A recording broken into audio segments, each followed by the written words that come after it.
Saddam Hussein and his sons must leave Iraq within 48 hours. These are Arabs who are going to welcome us as liberators. Who will govern Iraq when Saddam Hussein is removed? The U.S. invasion of Iraq was supposed to be easy.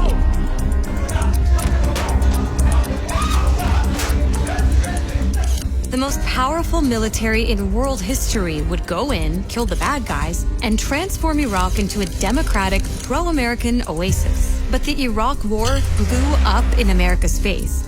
Stuff happens. And it changed both countries. It changed the entire Middle East.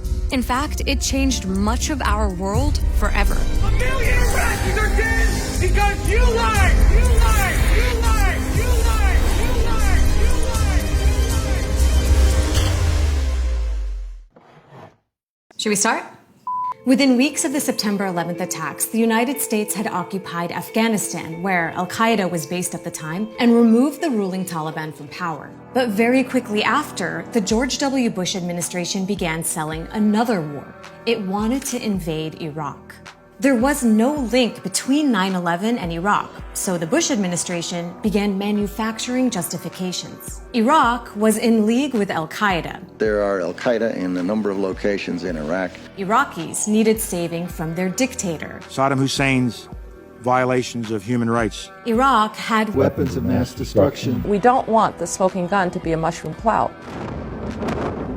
But those weapons of mass destruction were never found. Millions of people knew invading Iraq was wrong. 20 years on, they've been proven right time and time again. The invasion of Iraq resulted in death, destruction, and massive blowback. And it gave us these guys.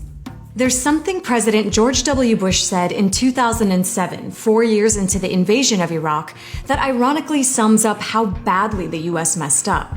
And there's another part of this clip that we'll be coming back to a little later, so pay attention here. Imagine Iraq where Al-Qaeda has established sanctuaries to safely plot future attacks on targets all over the world. It's ironic because by the time Bush said this, Al-Qaeda had established itself in Iraq, even though the group wasn't there before the US invaded. As one of the justifications for war, Bush and his officials insisted to an American public still reeling from 9/11 that Al-Qaeda and Iraq were linked.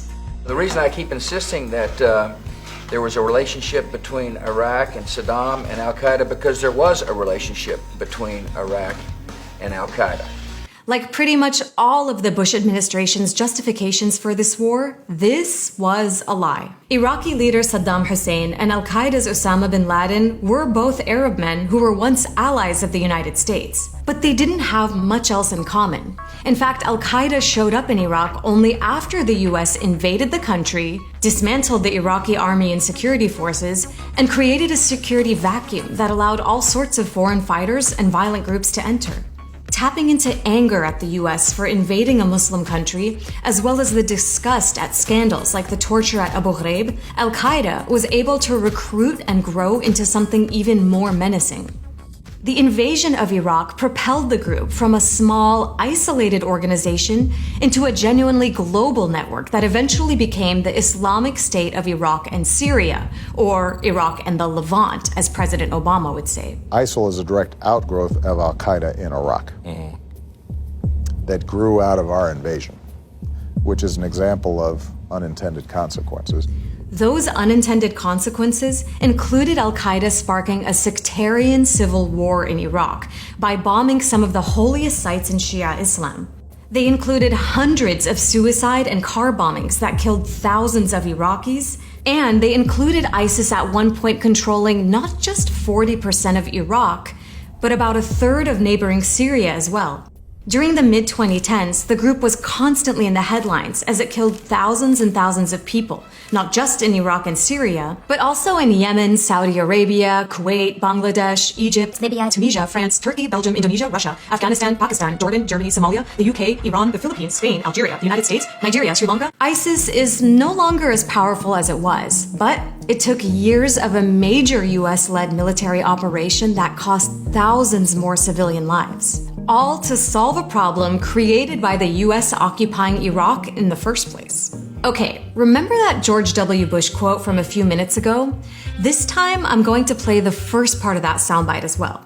For all those who ask whether the fight in Iraq is worth it, imagine an Iraq where militia groups backed by Iran control large parts of the country. This is going to be a bit of a running theme here because, again, the US ended up causing the exact things it said it was invading Iraq to prevent. One of its goals in invading Iraq was to make the entire region friendlier to American interests. Instead, the war helped strengthen its biggest adversary there. Iran and the United States don't seem to ever agree on much, but in 2003, Saddam Hussein was a common enemy. Iranians hated him because in 1980, he had launched a war against them that lasted 8 years and left 500,000 people dead. It was a brutal war. Iraq used poison gas against Iranian soldiers, and the US helped prolong the fighting by sending weapons to both countries, although most of its support went to one side. So even as Iran was probably glad to see the end of Saddam, the US was strongly hinting that Iran could be next. Here's George W. Bush talking about Iran, Iraq, and North Korea a few months before invading Iraq. States like these and their terrorist allies constitute an axis of evil, arming to threaten the peace of the world. And all nations should know America will do what is necessary to ensure our nation's security. But something else happened. Iran, not the US, ended up benefiting the most from the invasion of Iraq. In less than 2 years, the US had ended the rule of Iran's enemies on both its eastern and western borders. Iran and the Taliban had bad blood between them too.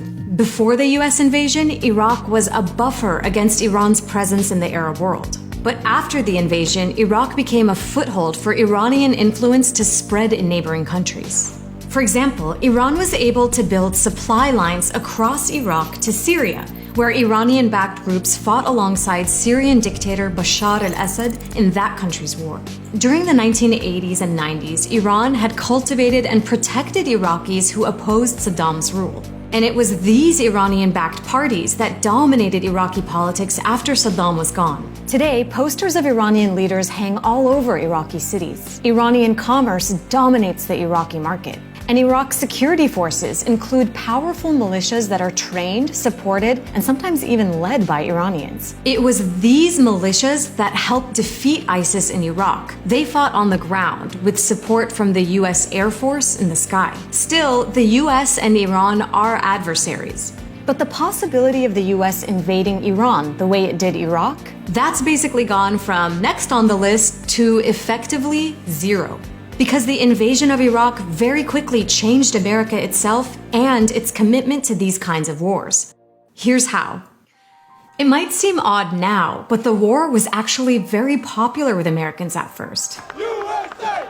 USA! That didn't last long. Almost everything that had been used to justify the war turned out to be a lie, including how quick it was supposed to be. Over 4,000 American soldiers were killed, and it took the US more than 8 years to withdraw from Iraq without much to show for it, other than, as we've seen, the strengthening of Iran and the spread of ISIS.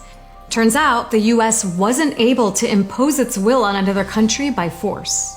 Bush, who at one point had a 90% approval rating, ended his presidency with just 22% of Americans approving of him. After Bush, the next two presidents both insisted they'd always opposed the war, unlike the political establishments in both parties who had backed it. Many of us looking at the evidence ahead of time understood that there was not an imminent threat. Bottom line, there were no weapons of mass destruction. They said there are weapons of mass destruction. I was against the war when it started. But the US war machine didn't stop after Iraq. It adapted. Today, you won't hear many American politicians talk about Bush-style goals like nation building or regime change.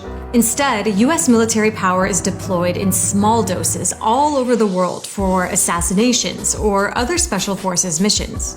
Drones, missiles, airstrikes, all these let the US hit targets from thousands of miles away without American troops being in harm's way. That's made the drone program much more popular than the Iraq War.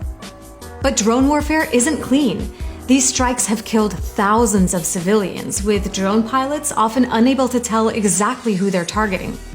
And since the drone program is directly under the president's control, it's given American presidents the power to execute people all over the world, including, in several cases, American citizens. The Iraq War was always going to be a disaster on so many levels. It was also an illegal war. It's not in conformity with the UN Charter from our point of view, and from the Charter point of view, it was illegal. But the US insisted it was above such rules and that it had a right to preemptively attack whoever it wanted.